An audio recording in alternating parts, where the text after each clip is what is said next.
Have you ever wondered why some people have difficulty learning to read and some people do not? When I was a child, I had difficulty learning to read.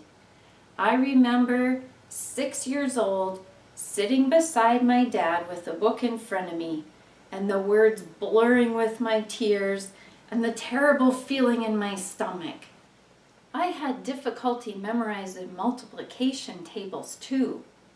I would practice and practice, but when I stood in front of the class, my mind would go blank.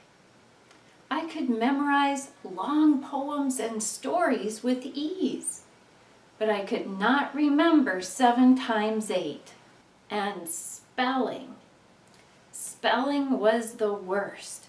I remember in 3rd grade, I was at the board, and the word was sailor.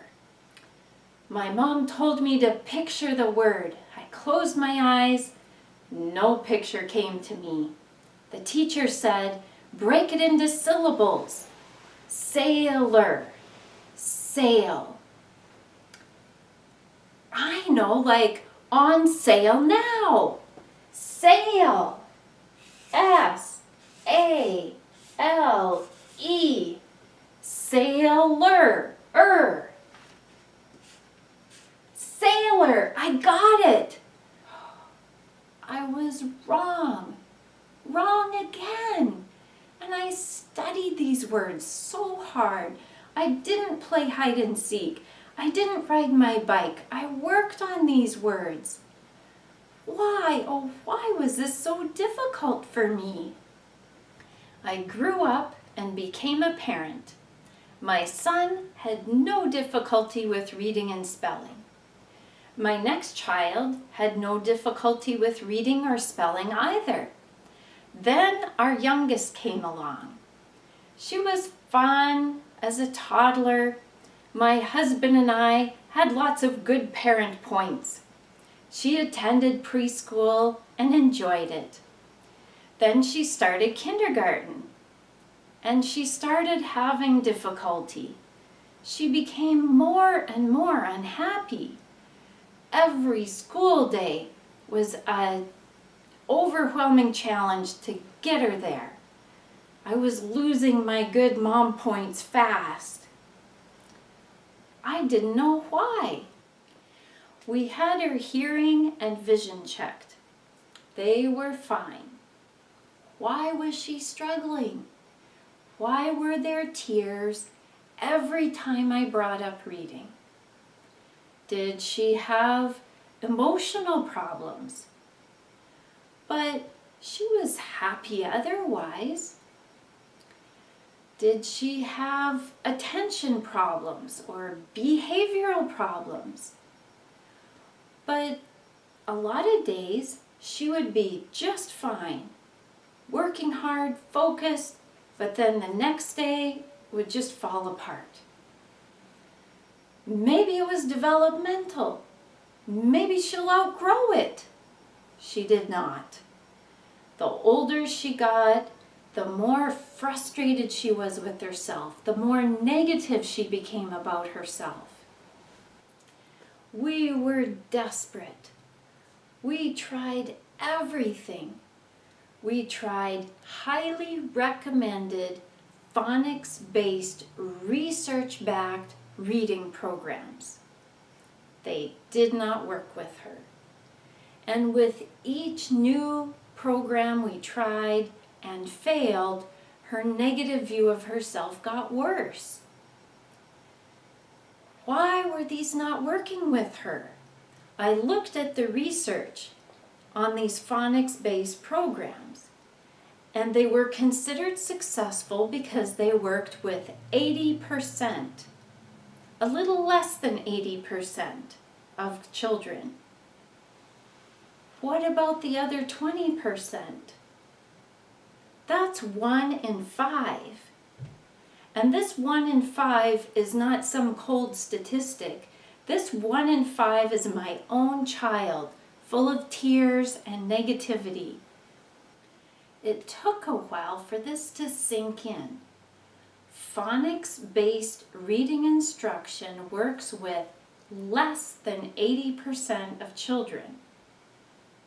And my daughter was in the 20% that did not learn to read effectively with phonics instruction. Why was this? She could learn everything else effectively. It was just reading and spelling she had trouble with. And memorizing numbers like the multiplication tables. This is sounding familiar. I'm seeing a pattern here. So why is this? I learned about research done by Sally Shaywitz. She did MRIs of people's brains. She did MRIs of people's brains that had difficulty with reading and spelling. She did MRIs of people who were good at reading and spelling, effective, fast readers. She looked at all these MRIs and she could see a big difference between the two groups. Those who had difficulty with reading and spelling, their brains are very active in the front on both sides. Those who were effective readers and spellers had a lot of brain activity on the left side only, above the ear. A very big difference. Sally Shaywitz explains that a person's brain needs to be active on the left side in order to be receptive to phonics instruction. Those people who have lots of activity in the front of their brain have very active brains, but phonics instruction is not effective for them, and it's not their fault. Their brains are working very hard, but they're getting the wrong kind of instruction. What if they got the right kind of instruction, the kind that fit the way their brains are working? That's what Sally Shaywitz did. She had the people that had difficulty with reading and spelling have a different kind of instruction than phonics, a kind of instruction that fit their brain activity. After these people went through intensive instruction, she redid their MRIs. After the correct kind of instruction, the MRIs showed now their brains are active on the left side and they are effective readers and spellers. Because of Sally Shayowitz's MRI research, we know one kind of reading instruction does not fit all. But how can we know what kind of reading instruction will work? It's 1 in 5. The typical phonics reading instruction will not work with them. These 1 in 5 are capable learners. They're just getting the wrong kind of instruction. When they get the kind of instruction that fits, they can learn to read and spell effectively. So, how can you or I know what kind of reading instruction will work? This question is so important to me. I went to a 6-day intensive instruction by a world-renowned professional. Now I can screen a child, teen, or adult and give an accurate report on what kind of instruction will work for reading and spelling. You don't need an MRI machine.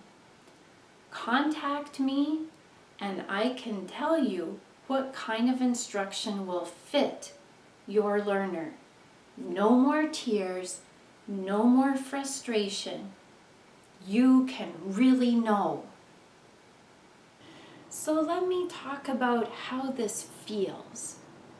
For me, I can remember very clearly as a child that instant frustration.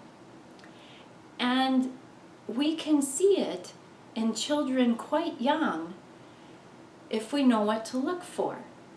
They're fast learners. They have lots of energy about learning when they're interested and excited about it. But if it has to do with reading, it's instant frustration. And they learn early on, sadly, reading is not for me. I can't read or spell. And what's sad about this is that we can learn to read and spell, even those of us who have difficulty, if the instructional style fits. This was a lot for me to process when I first learned this. How can phonics not work for 20% of learners? That's 1 in 5. So what I did with my daughter is I stopped the phonics reading instruction and changed to the kind of instruction that fits. Now remember, we had tried phonics and she had a lot of resistance to try and get another new instructional thing. But we stuck with it, and the more we did it, the fewer tears there were, until there were no tears at all. Because she could really feel, hey, this works for me. This fits for me. And it was day and night. It made such a difference. So remember, I did that intensive training to do a screening that's an accurate written report about how someone learns effectively. So I wanted to do this screening on my own daughter. And so we sat down and we did that, and I had a black and white report on how my daughter learns effectively. And I had to shed some tears myself because it was so incredibly obvious how much energy she puts into reading tasks and always misses. Her attempts she just tried so hard, and she wasn't ever going to get there without the right instruction. So she would try to memorize words a lot and just put a lot of energy into that, but she didn't have the skills that efficient readers do. She didn't have the skills to break down the reading task without that instruction that showed her how to do that step by step and developed that left side of her brain. And it was so obvious. It wasn't a behavior problem. It wasn't an attention problem. I was sorry that I had all these ideas of what might have helped that didn't fit. But it wasn't her fault. It wasn't my fault. We didn't have that information of what kind of instruction fit. So you can contact me. I can do a screening for a child, teen, or adult. And you can know if your brain activity is in the front or on the left side that makes you an efficient reader. And I can tell you in detail what kind of instructional style will fit. No more tears, no more frustration. You can really know